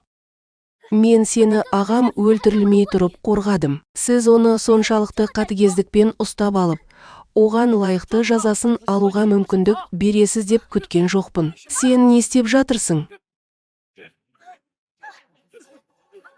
Қалағаныңызды алуыңызбен құттықтаймыз.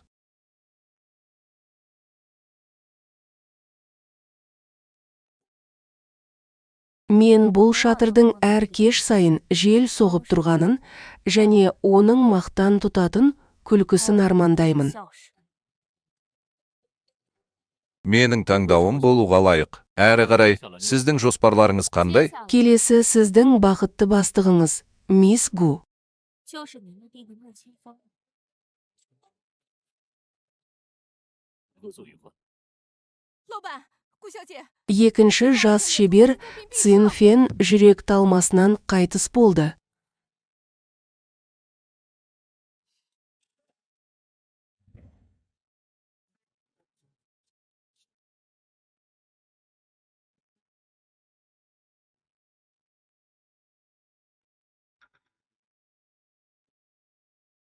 Ақырында бәрі аяқталды. Сен кетіп қалдың. Анаң екеуің менен бәрін алып кеттіңдер. Енді ол толығымен маған тиесілі.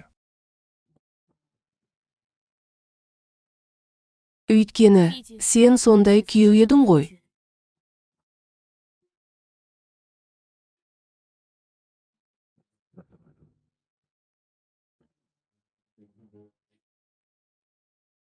Анасының құшағында өлуге қанша уақыт кетті. Ағайындылардың реніштері олар өлгенше бітпеді. 这是到死都没完。 Анам қайтыс бола салысымен, анамның отбасы аспан өзгереді деп қорықты.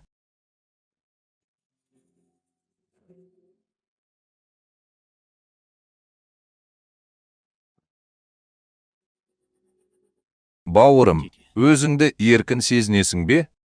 你安心去吧。 Мен сен үшін Му отбасына жақсы қарайтын боламын. Мистер, Му дүрбелеңде қандай көрінеді? 慌慌张张的像什么样子？ Жағдай ойдағыдай болмай жатыр. Му мырза, компанияға қайта оралуға асығыңыз.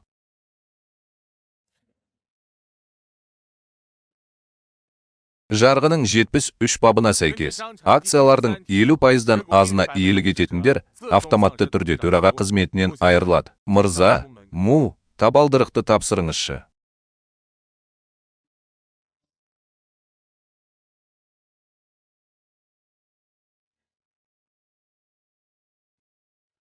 Кеше мен басқарма төрағасы болдым.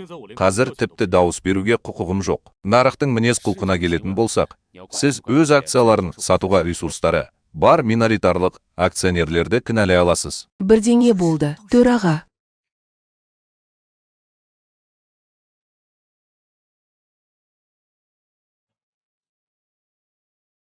Мен тіпті сен маған опасыздық жасайсың деп ойламадым. Му мырза, маған шетелдік қорлар туралы айтуға рұқсат етіңіз. Жарайды. Онда сен Гул Сауаймен барасың, сосын мен барамын.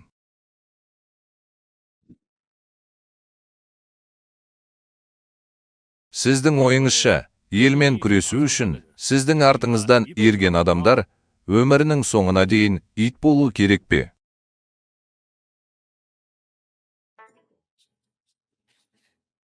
Қаржы министрлігі сіз кепілге қойған акциялар мәжбүрлеп жойылғанын хабарлады.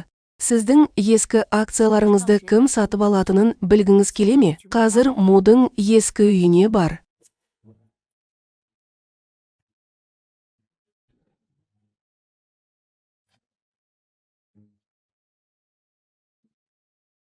Өлмейтіндер жын болып шығуға батылы барады ма?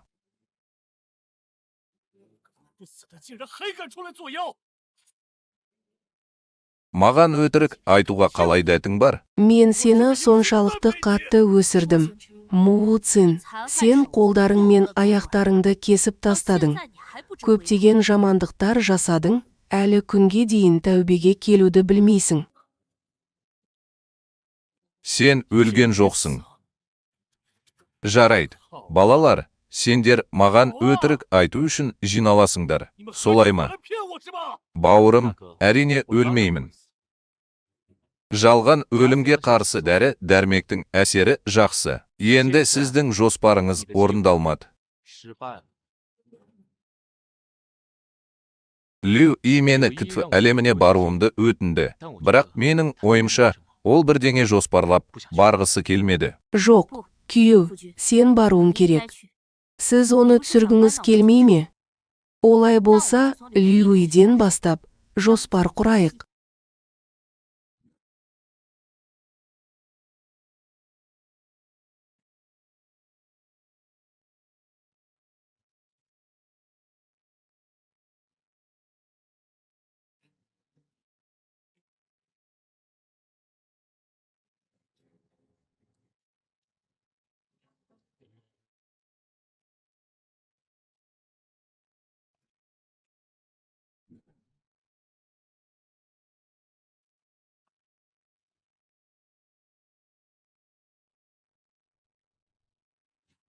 Екінші жас шебер сенің бұйырғаныңның керемет екенін, бұл қалай қастандық екенін айтты. Ешкім ойнай алмайды. Тек Лю Идің серпінімен ғана кейінірек болғанның бәрі. Соның ішінде Му Цинфеннің кинокомпаниядан және телекомпаниядан бас тартуы, оның барда алдауы және онымен әдейі ұрысуын бәрін мен ойлап таптым. Сіздің компанияңызға тағы қалай кіріп, негізгі ақпаратыңызды ұрлай аламын. Тіпті әйелдердің ауруы немесе өлімі сіздің есептеулеріңізге сәйкес келеді. Егер сіз пьесаның сәтсіздікке ұшырағанын қаласаңыз, менде бар, солай ма? Мұның бәрі сенсің, бәрі сенсің. Сіз пайда болғаннан бері бәрі өзгерді. Мен сенің өлгеніңді қалаймын. Сенің өлгеніңді қалаймын. 我要你死！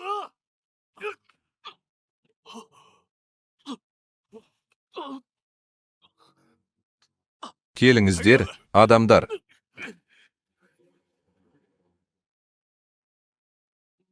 Бауырым, қазір қандай болып көрінесің? Мен қандай болып көрінемін? Мен қандай болып көрінемін? 我像什么样子？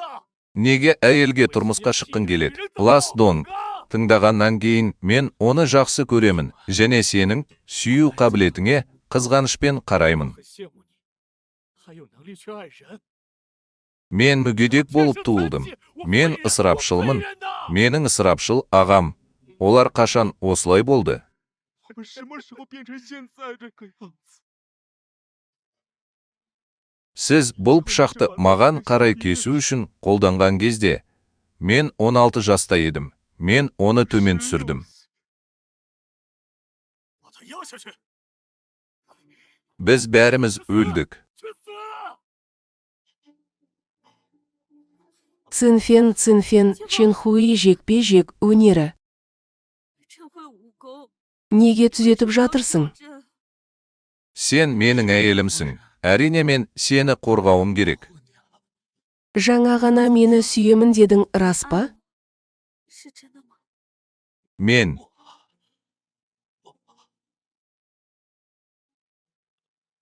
Цинфен, менің сұрағым бар.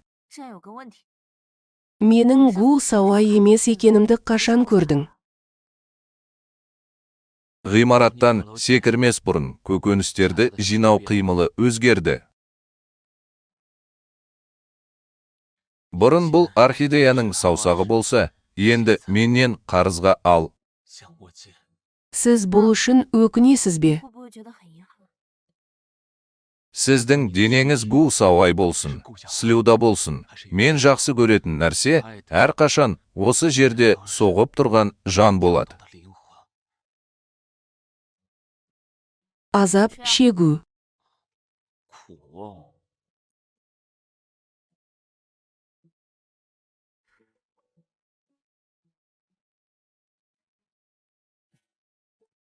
Сіздің патшайымыңыз бұрын осындай жараланған сарбаздарға дәрі қабылдаған, солай емес пе?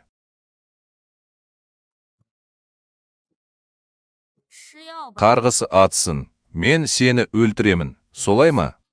我杀了你吧！ Олардың бәрін өлтір, бәрін өлтір, бәрін өлтір.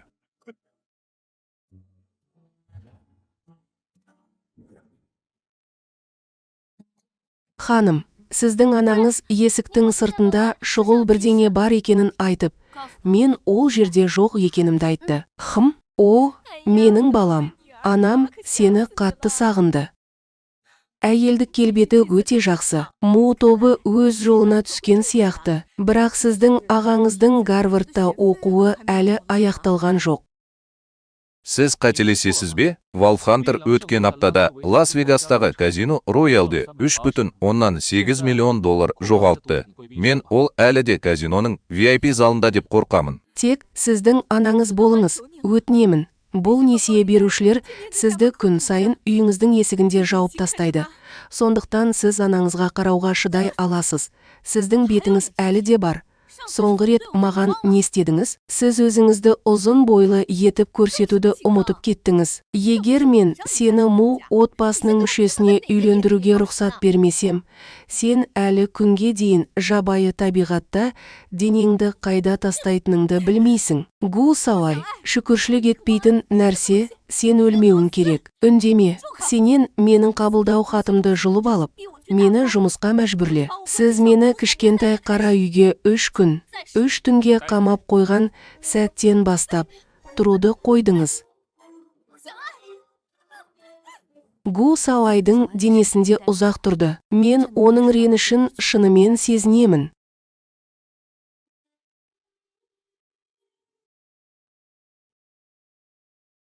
Мен болашақта сонда боламын.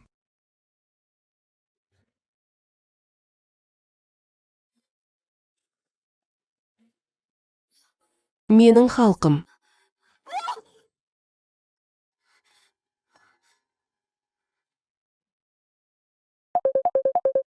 Сау, сен көп жылдар бойы қорқынышты түс көрдің. 这么多逾越过了， Нағыз адамдар азап шегуде, жер кеуіп қалды, егін жиналмады. Аштықтан терісі мен сүйегінен басқа ештеңесі қалмады. Сонымен қатар, соғыс жүріп жатыр. Кішкентай көздерін жұмып, барлық жерде мәйіттер мен жылаулар болды. Сау, ай, бұл жай ғана арман. Оны тым байыппен қабылдамаңыз. Жоқ, бұл арман емес. Бұл олардың қайғы қасіретін сезінуі мүмкін. 做点什么？ Мен олар үшін бірдеңе істеуім керек.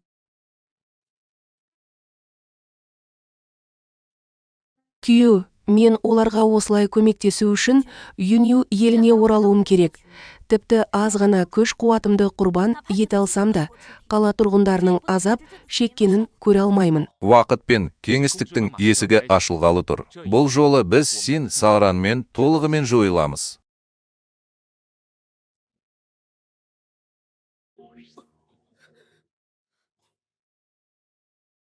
Естідің бе? Бірнеше күннен кейін таққа отырудың жаңа рәсімі өтеді. Иә, бұл үлкен мәселе. Син Сауран бұдан былай біздің Юнью патшалығының патшайымы болады. Тек бұл жауыздың мейірімсіздігі министрліктің басшысы Ченда жұмыстан шеттетіліп, шенеунік кітапта болды, және ол отбасын жер аудару кезінде нефриттің барлық мөрлерін жасады. Ең өкініштісі, Джингу генералы Чжу Яву көпшілікке көрсету үшін өлім жазасына кесілді.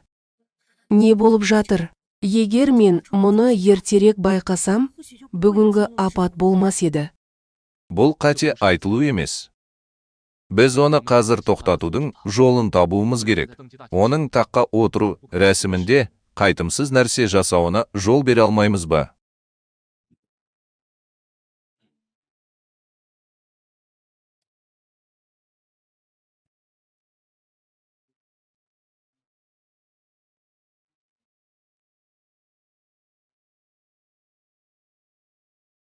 Шығыс жағындағы күзетшілер тақтаны 2 сағат сайын ауыстырып отырады. Ал ортасында жарты салмақ аралығы бар. 1 минут күте тұрыңыз. Қанды көру және тамағыңызды тығыздау үшін осы уды қазіргі заманнан бері қолданыңыз.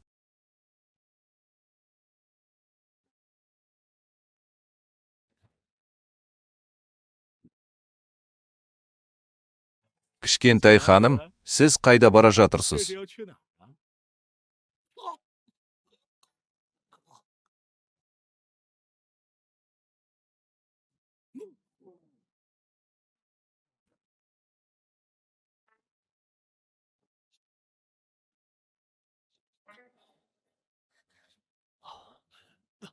Мәртебелі сіздің өкінетініңізді білетін болады. Барыңыз, Буктурма бар. Мәртебелі, тез барып, мені жайына қалдыр. Менің әкем де Юн Цзацунге ата-бабаларын тастамауды үйреткен.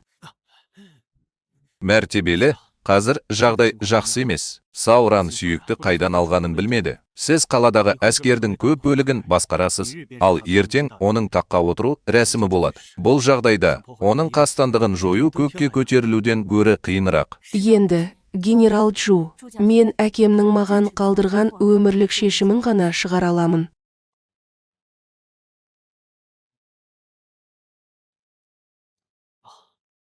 Мәртебелі мырза Байсалды. 此话当真？ Бірде әкем осы құпия бөлмедегі гүлзардың астына белгі қалдырғанын, қажет болғанша қозғалмайтынын айтты. Бұл темір атты әскердің өмірін жұмылдыру үшін болуы керек.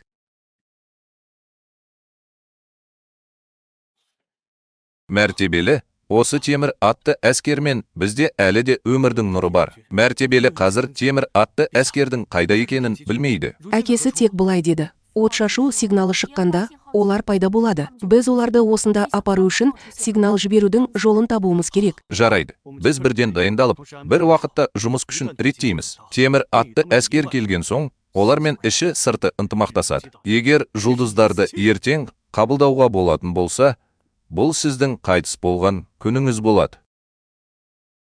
Темір атты әскер тезірек жетеді деп сенемін. Уайымдамаңыз. Олар міндетті түрде келеді. Біз шыдамдылықпен күтеміз және күресуге дайынбыз. Сигналды кім қойды? Мен әулеттің патшайымымын. Юн Ушуанг, әкемнің бұйрығымен темір атты әскер армиясын шақырып жатырмын. Енді қалада дағдарыс болып жатқандықтан, көтерілісшілерде ертеңгі таққа отыру рәсімін бұзуға тырысып, армияны басқаруға арналған Гу Поу бар. Генерал көмектесе алады деп үміттенемін. Мен үйеді ұлылығыңмен бірге от пен судан өтуге және қалағаныңды істеуге жетелегім келеді.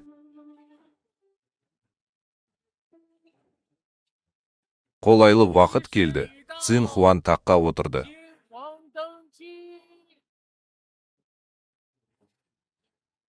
Осының бәрін көріп, Лин Ушуан, сен өлесің бе?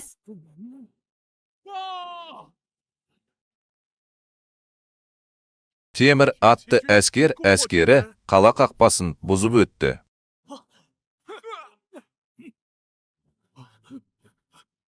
Сен Сауран, сіздің жақсы шоуыңыздың аяқталатын уақыты келді.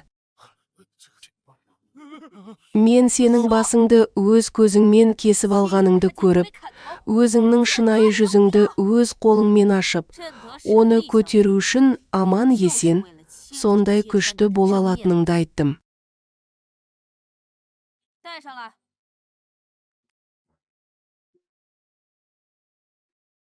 Бұл сен Сауран жаттықтырған өлген сарбаз. Сол күні ол мені улады. Айтыңызшы, сіздің еліңізді басқаруға мүмкіндігіңіз жоқ екені анық. Бұл сіздің субъектілеріңізді қарсыласуға мәжбүр етеді.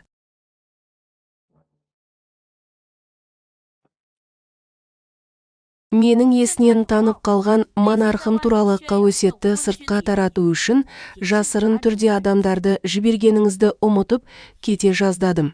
Тіпті оны өзіңіз де білетінсіз. Сізден соңғы рет сұрайын. Сол күні сіз маған рецепт жазып, іргетасымды тұрақтандыруға көмектескіңіз келетінін айттыңыз. Бұл сіздің жоспарыңыздың бір бөлігі ме? Ха-ха, дұрыс, мен сенің сеніміңді алдадым. Өкініштісі, кеш білесің.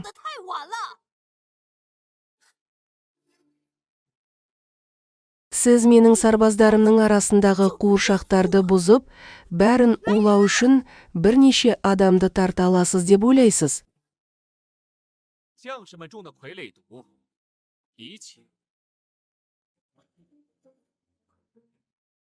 Бұл император, бұл император, бұл император. Мен.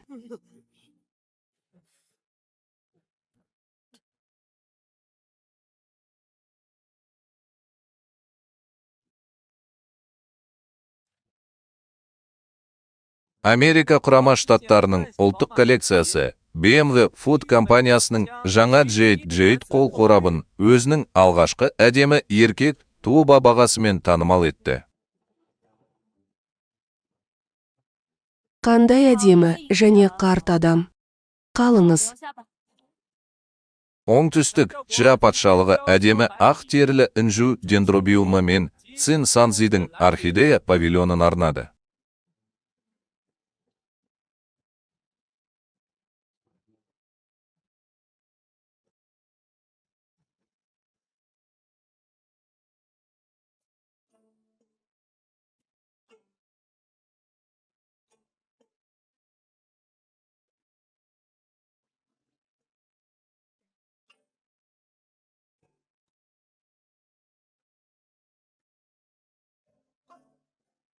Ән мәтіндері тек аспанда қол жетімді болуы керек. Бұл адамдарды түнде сөйлеспей, ақ жіберіңіз, бірақ мәртебеліше. Олар жай ғана бейімделіп, зорлық зомбылықпен өледі деп айтыңыз. Иә.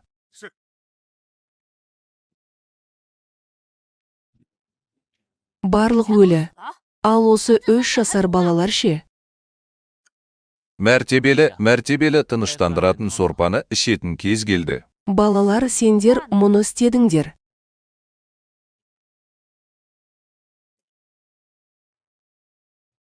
Маған тағзым еткенім есімде, біреу мені ешқашан алдамауға ант берді. Сол күні айтқаным, мен ерлі зайыпты болғым келеді. Сіз қате естідіңіз.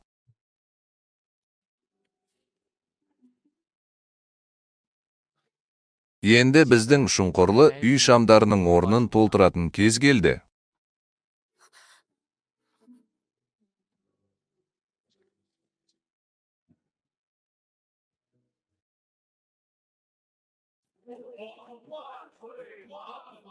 Мен бұдан былай Чжуау ұлы жүйені мұра етеді деп шештім. 继承大统。 Мәртебелі министрлердің бұған батылы бармайды. Неліктен мұндай шешім қабылдадыңыз?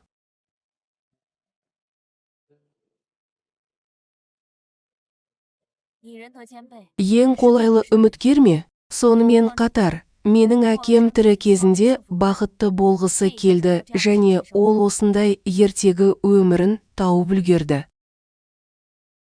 Бұл жолы мен шынымен қоштасқым келеді.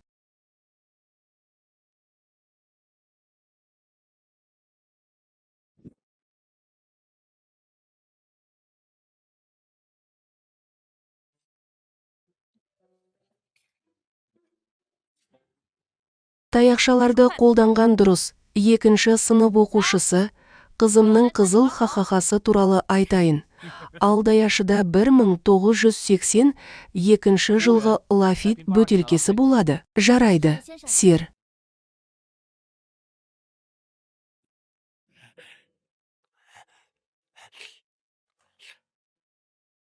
Ең үлкен шебер, менің тауашам. Ұстаз, уайымдамаңыз, сырттағы қамқоршылар мені таңғалдырды. Жас шебер, бұл Юньюэ патшалығының патшайымы болып шығады. Юнвудың қос жаны Гу Сауайдың денесіне еніп кетті. Сондықтан Гу Сауай соншалықты күшті болды. Сол күні мен жасырын түрде 2 және 3 дивизияға тыңшылық жасадым. Төбесінде Цинфен генерал Чуды да, менің халқымды да құтқара алмайтынын естідім. Иә, бизнес есігі келесі айда ашылады. Бізде әлі де әдеттер бар. Мен мұны 2 жас шебердің бөлмесінен ұрлап алдым. Жоғарыда уақыт пен кеңістіктің қақпасын ашу әдісі жазылған. Мұны маған айтудың не қажеті бар? Му Цинфен менің әзілдерімді көру үшін мені осында қамап қойды. Жоқ, жас ұстаз, сіз нақты әлемде уақытша сәтсіздікке ұшырадыңыз, бірақ сіз ежелгі әлемге барып, дауыл соғып, Му Цинфен мен Юн Ушуанды кері қайтуға мәжбүрлей аласыз. Содан кейін мүмкіндікті пайдаланып, оны өлтіре аласыз. Хао Юн Ушуан, біз Юньюэні көрмейміз. 云无双，我们云月不见。